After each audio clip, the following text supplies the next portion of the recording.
Welcome everyone to another episode of Slasher Scotty. I am your host Scotty McCoy, and boy do I have a surprise for all of you. I have on Zoom with me right now April Marie, and she played Debbie. Is it pronounced Levine or Levine?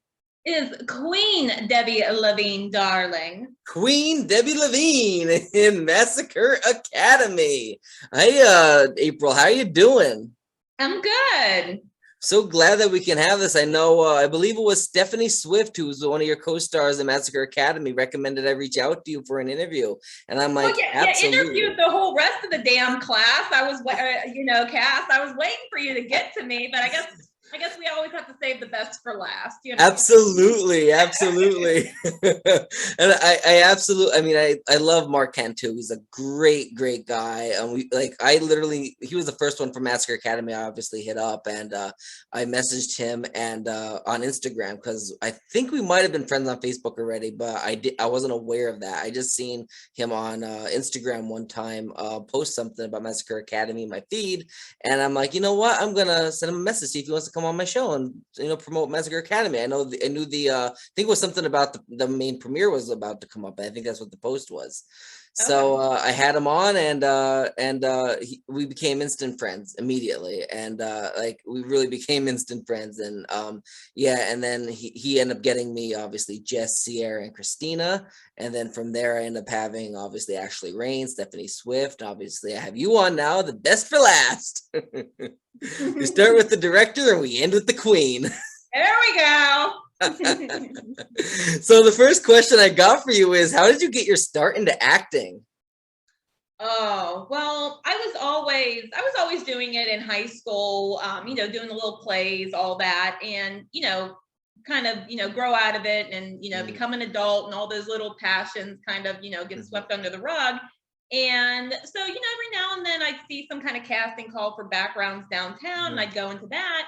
And a couple years ago, I just had a buddy that was like, do you want to try out for this? And I was like, yeah, I was like, I would. And that kind of started me. And then Mark was actually the real first one that I met that got me into the film mhm. community. So, I mean, I will always love him. I love him no matter what, but I always have Right. loved him for that. And he kind of like introduced me to different people and to, Mhm. different groups and whatnot. And so I want to say I've been working pretty steadily for like 3 years now, doing little Awesome. odds and ends here. Awesome. Awesome. Yeah, he is such a great guy. He really is. He would do anything for anybody, and like he would have no regrets for it. Like he just was that type of person, and he is that type of person. Like he's just he got an amazing heart. So speaking of Mark, how was he as a director? Oh, he was horrible. No, no. He was so Mark. good. he was such a I don't know the words. No, he was really great. The whole experience was so great. And when he first started putting out the feelers for Mhm. Massacre, I think that's when I met him. And Right. we met up at a some kind of like film industry group. And I told him, I was like, yeah, I always wanted to play Scream Queen and like Yeah. die in a horror film. I'm like, I'm such a 80s horror girl, like everything. I don't even watch other movies. It's all Yeah. horror, it's all gore all the time. Mhm. So I was like, if you have anything like that. And it was like the next day he went and he was like, look over the script. And I Mhm. was like, Debbie, that's my part. That's, you don't even know it yet, but that's my part. And so he, sent that over. And before he was even doing anything, I already sent him over a tape, a casting call. I'm like, just so you know, I'm here. I'm here the whole time. And then it took like another like year or so to get things really moving. And I like, Nice. re-shot the tape for it. And Mhm. I was like, so I was like, I still do it. I was like, I can make my hair bigger and better every time I do this. And so I was so happy when he cast me. It was really a dream come true to play. It was really my 80s dream That's queen awesome. Barbie fantasy. That's awesome. And like you said, like you do it as a kid, you play dress up, you put on shows for, your imaginary friends type of thing, and or even like for the neighborhood, the street or whatever, and you put like these shows on. It's like when you grow up, like you said, you become an adult, you kind of miss it because you think of it like acting is very hard to get into. 95% of being an actor is rejection. Like, so it's like, only so many people make it really big, and you know what I mean? So it's like, and then you look at something that has become more popular over the years, like indie horror and indie films in general, has become more popular and has grown, where you don't get those big actors per se. You maybe get a few of the classic, 80s slashers and, and those actors and that in your films. But then you have these indie films for the people that aren't like, a Tom Hanks or a Tom Cruise or Leonardo DiCaprio. You give these people a chance to shine and get their foot in the door a different direction with these indie films. And that's what I love about directors like Mark and, about indie filmmakers and the indie film community in general. Because of that reason, it gives people like you and me and all these other indie actors a platform to shine. For sure. Pittsburgh is such a great indie horror place. Yeah. I mean, I just thought, I've met a lot of people at this point, and we just all share that love for just indie, just horror and gore and practical effects, and like taking it back to, like, yeah, like I love like the practical, the gore, all that fun stuff. Absolutely. My ring light died here. Oh, you're not gonna have that beautiful glow. I know. I'll let it charge a little bit. Maybe it'll be ready by the time I set up. I didn't have it plugged in for the last few interviews. I just had it running. I forgot it runs on battery. So for those unaware about what Massacre Academy is, can you let us know a synopsis of it? Like what is this movie about? It is I mean, it is a love letter to 80s horror fans. It has, everything that you could want. The great 80s music. I mean, the 80s vibe. It takes it back to the basics, but also it gives it kind of like a modern day twist. There's, certain scenarios and certain characters in the movie that you wouldn't normally see in the 80s, but it's kind of like reimagined. And, whereas maybe these things weren't filmed in the 80s, they still existed. Right. And so Mark did a really beautiful job of just like bringing like different awareness and like, like same-sex couples like into this. And it's such a good thrill ride. Absolutely. And I that's one thing I love about this movie is the fact that they have the LGBTQ community represented, and not in a stereotypical way. Like it's actually represented as they're actual human beings. Yeah, You know what I mean? exactly. And that was so hard back in the day to admit to, and it shows that in the film. Like they're, these characters are afraid to come out and say anything, and when they are, they're scrutinized, and so it's just beautiful that those are kind of like our heroes. You just never see it. Absolutely. So, can you tell us a bit about your character, Queen Debbie Levine? Well, I am one of it's me and Jess is the two survivors from a previous massacre that happened a year ago. And so, it's a year later, and we've both moved on in kind of our different ways. And whereas, I believe that Debbie would be, a Capricorn just like myself, just like trying to make that money and trying to like, get out of town and like work. I mean, she was hustling, like girl is hustling in this movie, trying to do bank. She's, selling used cars. She's doing promotions, she's doing what she has to do. And, and then that's when, a year later, that's when our copycat killer comes into play. And, he's ready to finish the work of the previous killer. And, unfortunately for me, I'm in the mess, of course. So I get kind of like targeted, and, I put up a really good fight, I have to say. Okay. Whereas like most girls, big blonde, big boobed 80s girls would have like fell in 2 seconds. I had to escape that motherfucker like 3 times until he finally got me. So I put up a fight. Okay. Yes, you damn well did. So, what was the best part about filming Massacre Academy, and what was the worst? The best part was probably I don't know. My parts were so good. I didn't get to the worst part was probably that I didn't get to really interact with the rest of the cast because I was kind of like a separate storyline. So Yeah. the only people that I really got to act with were Raya Ronnie, which I am just in love with him. And then I got to meet like all the extras at the frat party. But I didn't get to really like work with, Jess and Sierra and Christina and Stephanie and Ashley, all my favorite people. So that was kind of sad, but I mean, it is what it is. Yeah. But I mean, my favorite part, I mean, I got to go roller skating, and spandex. I got to, I mean, like, live my 80s Barbie fantasy. And then my death scene is so good. Yes. So good. It is such a great homage to 80s and just practical effects and blood and gore. And I can't say too much about it, but it is so good. Absolutely. Absolutely. So, do you have any memorable stories from the set of Massacre Academy that you would like to share with the listening and viewing audience? Well, so I think it was like it was the second like weekend of filming, and it was my weekend of film. So I had like a Saturday, we were doing the car lot scene, and then Sunday I was at the roller rink. And so, the scene at the car lot was really easy. I got to, stand in a really cute, like white snake 80s girl fantasy outfit, in my like pleather leather skirt. And I just got to like, hump at this nice like Camaro. The new Elantra.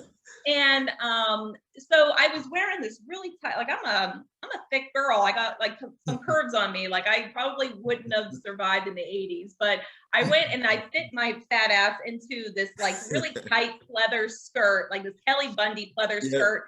And so I was doing my scenes, and I was like, Mark, I was like, you have to get me in a picture with this Camaro. I was like, you have to. And he's like, okay. He's like, go and like sit in the Camaro. So like, I'm like, okay.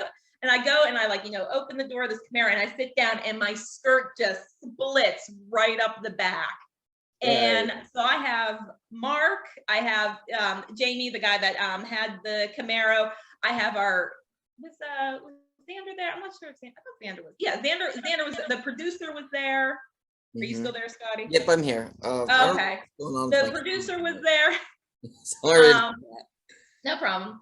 So I had all these guys there, and I had no girls there. I had no one to help me. So I'm like trying to like move around without, these gentlemen like seeing my butt. I'm like, don't mind me. Don't mind me. Just, split my whole outfit open for y'all. Like, there you go. You're like, bow down to the queen. I gotta make an entrance and an exit. Why not? Absolutely. I told Mark in the beginning I would give him his 80s boobs. He didn't want the boobs, so I gave him ass. So it was one or the other. Well, that could make up for you calling him a horrible director earlier. He's not a horrible director. I know. And I heard so many great things about him, and he really is one of a kind. Like he's just so talented, and he knows. See if this thing's done for the night. He's just very talented, and he knows what he wants. He has that vision for the movie, and he knows what angles he wants. He knows I heard one thing, I forget who it was that told me it off the top of my head. It might have been Ashley, but he's very, very organized. That I really appreciated that. I didn't have any problems at all. I knew exactly what time I need to be placed. I knew where I need to go. I knew what I need to do. He had it all planned out so well. It was probably the easiest set that I've ever been on. Nice.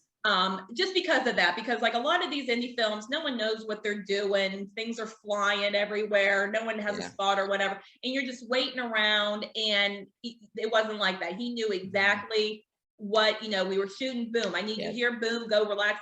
Like he had everything taken care of. It was really a pleasure to be on that set. That's awesome. That's awesome to hear, because you don't hear, like, you do hear that from some sets, but like you want to hear about, a film that you're working on actually having a good set. You want that environment because it makes filming so much fun. It makes the experience so much fun, and that's what everybody would love to have that experience. And not a lot of not everybody gets that. Not everybody gets that type of that set environment for a movie, especially if it's their first movie. That's what scares actors away from wanting to do other sets, other films, because of previous bad experiences. Yeah, and also to add to that, Xander Goldman, which you just had him on, Yep. he's awesome. Yep. He really stepped up as a producer, and just like took care of us. Just like, you need anything? Are you comfortable? Like, he was really great too.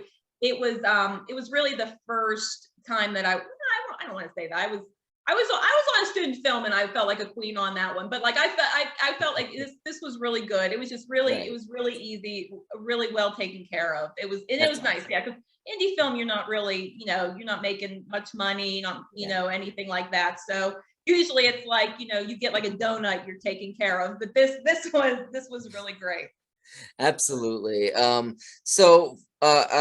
guess for those that would like to see Massacre Academy or gain a copy of, say, the DVD or the Blu-ray, how can they go about doing this so they can see this movie? Well, I was expecting to come on here today and tell y'all to come down to the Lamp Theater on Sunday, because we were having a showing there with Felissa Rose and Dave Sheridan, but that unfortunately got canceled. So I'm not sure. Hopefully there'll be some more future showings, but I'm not sure. And I believe they're still working on distribution and all that good stuff. But I would say, if you want a copy of the Blu-ray, message like either Mark or the Massacre Academy page, or if Xander Goldman. I think they still have a couple copies that they can get out. Awesome. And I know, because I know I spoke to, when I was interviewing Xander before our interview, we were talking a little bit, because he just wanted to kind of have an idea of what I was asking and everything, so he can make sure he had the right information. And I told him the one thing was about promoting where they can view the movie and everything, and about the showing on Sunday. And he said that they didn't cancel it at the time, but he said told me not to tell anybody yet. Only a few people know, but he just wanted to let me know he's not going to promote it, just because he didn't know if he should or not, but he was probably not going to, because because he didn't think that he thought they were gonna have to cancel it because of unforeseen circumstances. So yeah, I think it happened. It happened very suddenly. I mean, I had my tickets, so I was ready to go. I had an outfit.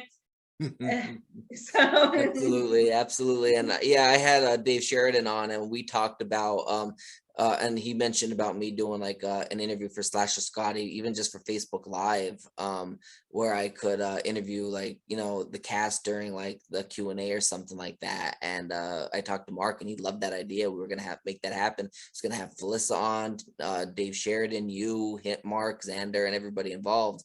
And obviously now that it's been canceled, that's not going to happen, but I was looking forward to that as well. And I mean, I live in Maryland from Pennsylvania, but I'm still 5 hours this show away from Pittsburgh. I really wanted to come to the premiere to support you guys, but it's just the distance, to go to a movie premiere is really far, and with my job and everything, it makes it hard. Have you seen Massacre yet? I have. Mark sent me the screener before the premiere. Oh, okay, good. I was like, you've had everyone on. I hope you've seen the damn movie. Yes, I did. I didn't get my DVD or Blu-ray yet. I do want to reach out to them and get that. And I did just get paid today from work, so I know I was gonna message Mark one of these days to get that. I've just been so busy booking all these interviews. Yesterday itself was overwhelming. I had 30 people inboxing me about dates, about interviews. I'm like, geez, I guess it's like so much going on. So the last question I got for you, do you have any other projects in the works that you would like to promote to the listening and the viewing audience? Yeah, there's a couple things that have everything seems to happen at once. We just had my boyfriend's movie Little Mouse. That's been in the works for about 2 years now. We just had that premiere a couple weeks ago. So they're going to work on, I don't know how they're going to work on distribution for that, but that was that my first little, that was like my second little like film project that I got onto, and it's where I met Nat, which is my love. So that's always, so make sure Little Mouse, look that one up. I think Ashley's in that too, right? Ashley Rain. Yes. Ashley, yes, Ashley is the main character, and she is, go see it just for her. She's wonderful. Yeah. I'm just background in that one. But that one, my little student film short, Bad Hair Day, that one just came out, which was a fun one. Director Jonathan Patrick Hughes. I think he's going to send that one to some festivals. That was a cute little one. And then me personally, I have a book coming out soon. It's being printed. And we just shot the book trailer this weekend. So that's all Berg Blonde Yinzer's Guide to Sex and Dating in the Steel City. I mean, just look up. That's so awesome. And then my boyfriend, he's starting his next movie. We're gonna start filming a trailer for that. That's of Ravens. Nice. So that will be good because my boyfriend, he's very very talented and very smart. So that will be something to watch, and hopefully that one. And what else? I have one more thing coming. Order of the White Worm. I just finished that one. That was my starring role I did this summer with director. It's so hard to Courtney. What does she call her? Courtney, I forget Courtney, but it's Order of the White Worm. And that one, I'm in that whole freaking movie. So, nice. if you still need your blonde fantasy, I'm in that whole freaking thing. So look out for that one. So lots of things, but like coming and going. There's always something going on in the Pittsburgh indie scene. Keep us busy. Absolutely. So I love that. And for anybody watching this that say it's a year from now and you're coming across this interview and you want to see what April is up to, go to her IMDb page. I'm sure it'll be updated with past, future, and present projects that she has going on at any time. So make sure to check that out. Right? So awesome. And I thank you, April, for joining me. Oh, thank you, Scotty. Yep. You have a great rest of your day. Oh, you too. All right. Bye.